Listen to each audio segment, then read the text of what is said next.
Ruby Rose is the headlining actress of the upcoming CW show, Batwoman. Wait, that doesn't sound right. Oh, wrong person.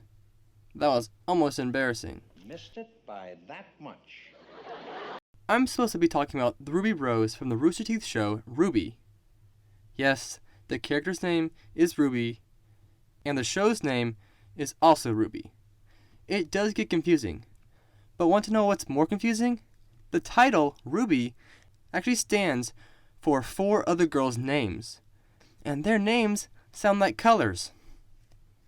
You can't write this stuff.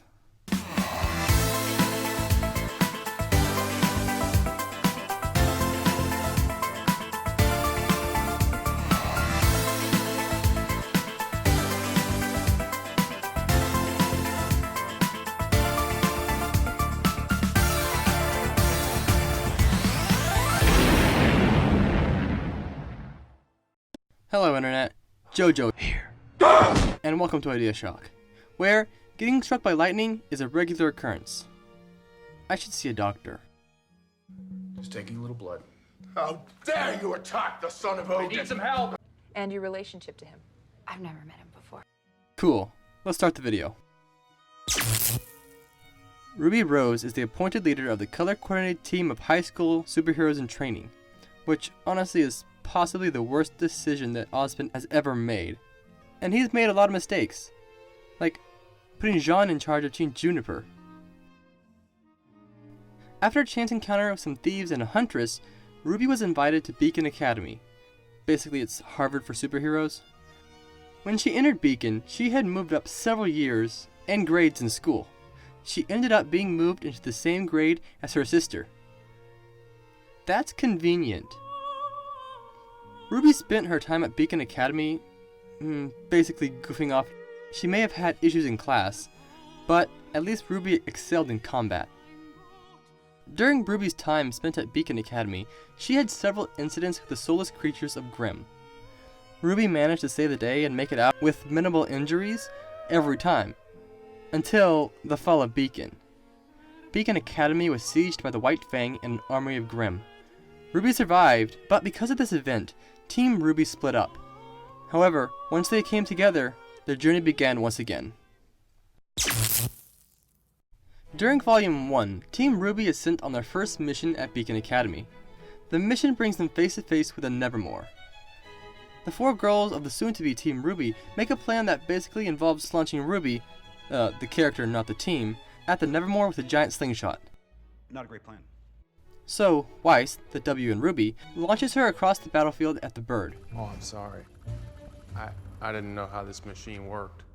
Ruby caught the bird by the neck and ran up the side of a giant cliff until she finally cut its head off. To find out how much strength Ruby needs to do this, we first need to find out how much the bird weighs. Comparing the bird to Ruby, we can find that this Nevermore is a little over 1,500 centimeters long. Now, comparing that to an actual raven, which it is based on, we can see that this Nevermore is slightly over 26 times larger than said raven. Who knew that ravens could grow up to 2.5 feet long? I had always just thought they were, much smaller. Of course, finding the Nevermore's length is one thing, but finding its weight is much more complicated. When an object is doubled in size, its mass increases by a factor of 8. Let's say that you have a wooden cube that is a perfect 1 square inch on each side, and gives a volume of 1 cubic inch. If you double the surface area of the cube, then each side equals 2 square inches. But now if you multiply the length and the width and the height, you get a total of 8 cubic inches. Using this, we can find that the weight of the Nevermore is 16,224 pounds. The cliff that Ruby ran up is about 5,000 centimeters tall. We know this because of the time it takes for the Nevermore to fall down after she kills it. Ruby is able to run up this cliff in just under 6 seconds, putting her at 186 miles per hour.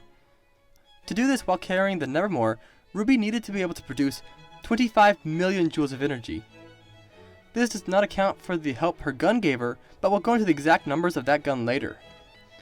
So removing the gun energy from the equation, we can find that Ruby's total personal energy output is about 9 million joules of energy. This is enough to move 500 pounds at 600 miles per hour. or her scythe at about 2,000 miles per hour. Another thing that I wanted to point out here was that RWBY has also fought a gorilla Grimm. She was able to match it in strength and power. Normal non-Grimm gorillas can lift over 1,800 pounds, and RWBY just kind of shrugs off its hits. This tiny 50 kilogram, 5'2" girl is able to shrug off a gorilla's punches.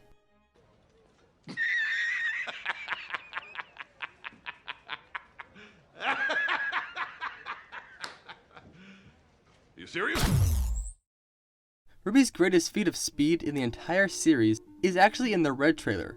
In fact, it's the very first move she makes, other than, walking. In the Red trailer, RWBY is attacked by a group of Beowulfs, and she does this. She is able to move faster than the wolf eye can see, but since I couldn't actually find any data on the wolf eye, we'll have to use the much more inferior human eye. It's very difficult to find out how high she flies upward, but it takes 2.55 seconds for her to get to the ground after she's off camera. Taking the 0.55 off for the excess height fired from the rifle, we can assume that she fell for 2 seconds. This means that she would fall 1,900 centimeters. And because we know how far RWBY fell, we now know the distance that she had to go upward. It takes the human eye 0.0045 seconds to recognize any change in what it's observing. Plugging these numbers into a speed calculator, we can find that RWBY would need to move at almost 10,000 miles per hour. And this is without her gun, which I said I'll talk about later. RWBY is the victim of the curse of fast characters, meaning that she has very weak defense. Of course, she can take much more damage and keep living than a normal human, but in RWBY it's on the weak side. In the story, RWBY's aura is almost never broken. It did get broken, however, when she attempted to fight Tyrion in Volume 4. I say attempted because she basically was useless in the entire fight, and basically caused Crow to get hurt. In this fight, Tyrion only lands a total of 5 hits on RWBY. The impulse formula is a useful formula when it comes to finding out the amount of force that is dealt in an attack. The formula is basically momentum divided by time. But to find out the momentum, we need to find speed times mass. In this scene, we can see that Tyrion hit RWBY. Using pixel measurements and timing it, we can find that after RWBY got hit, she was traveling 126 miles per hour. This fills the speed part of finding momentum, and RWBY's weight is relatively easy to find, with the power of Google. According to the wiki, RWBY weighs 50 kilograms or 110 pounds. According to some other nerds on the internet, Crescent Rose, her scythe, weighs about 22 kilograms. Using these numbers, we can find that momentum is 4,000 newton seconds. Dividing the force by the time the foot was in contact with RWBY, we can get our result of 81,000 newtons of force, or just over 9 tons of force. This is just one kick, and while personally I would prefer to use this kick, I can't because it's in slow motion and that doesn't make any sense. If we assume that the kicks and the tail hit are relatively equal in power, the RWBY's defense comes to 27.45 tons of force. To account for these hits, and for my own sanity, I'm gonna round up. This means that RWBY's defense is a total of 30 tons of force of aura durability. See? I said she was stronger than a normal human. It takes about 2 tons of force to squash a human, by the way. RWBY was trained in combat by her uncle Crow. Crow taught her how to use one of the most dangerous weapons ever created, a transforming gun scythe. The specific weapon that RWBY fights with is actually one that she designed herself. The size alone would make most people think that she was unable to use it effectively, but that actually couldn't be farther from the truth. RWBY uses the momentum as well as her own surprising strength to attack with large sweeping movements. She uses this to basically cut down anyone and anything in her way. Now, RWBY is aware that her aura is weak, so she has adapted her fighting style so that she counters strength with strength. When she knows she's going to take a hit, she has learned to attempt to cancel it out with one of her own attacks. RWBY can move many times faster than the speed of sound, but while she is fast, her semblance shouldn't really be called speed, but instead it should be called acceleration. If you watched my Cinder Fall analysis video, then you know the result that I got for her was much faster than the one I got for RWBY just now. However, while other characters may be faster than RWBY, one of several abilities that RWBY has from her semblance is her acceleration. RWBY's semblance allows her to go from 0 to max speed almost instantly, as well as changing direction on a dime. RWBY does not only use her own strength when swinging the scythe. She has also discovered how to incorporate the gun part of her weapon to allow for almost instant directional changes while in combat. Actually, much like her semblance. Remember when I said that I would get to the gun? This is it. It's about time. RWBY's rifle has definitely got some upgrades throughout this series, most notably as the scope. But it also definitely got some extra firepower added since the beginning of the series. During the Volume 5 RWBY character short, RWBY fires it and the force of it moves her back 13 meters in only one frame, or roughly 0.01 of a second. This means that the energy that this gun releases is over 16 million joules. Physics tells us that for every action there is an equal and opposite reaction.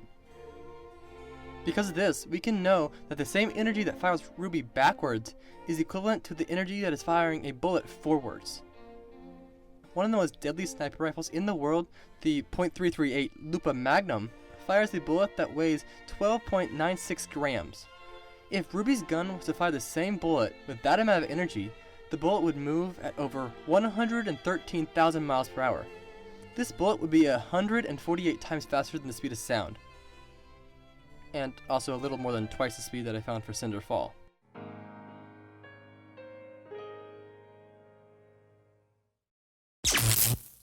In RWBY, the story, not the team, aura has several different applications.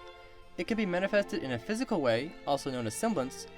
It can be used as a shield, and finally, it can be used to heal wounds. Of course, this is as long as the aura has enough energy and power, and you don't die first. Because of this, it's most effective when healing minor wounds. All auras can do all three of these things. As I mentioned before, RWBY's semblance lets her change the direction she's moving in an instant, as well as go from 0 to 10,000 miles per hour almost instantaneously. Her semblance is more than that though. RWBY seems to be able to become completely intangible when in full rose petal form. During her Volume 5 character short, she is even able to split her rose petals into 3 different sections. Now we come to basically what makes RWBY special. The silver eyes.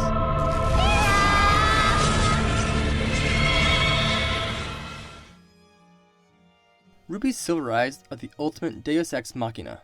The story goes that the creatures of Grimm have learned to fear the silver-eyed warriors. The silver eyes grant the person the ability to unleash a massive area of effect attack that will instantly kill anything that has no soul. If they have no soul, they will be hurt. This attack does not discriminate against friend or foe. Ever since RWBY figured out how to use these at will, there is no longer any Grimm she can't kill. I mean, she killed Godzilla in a single hit.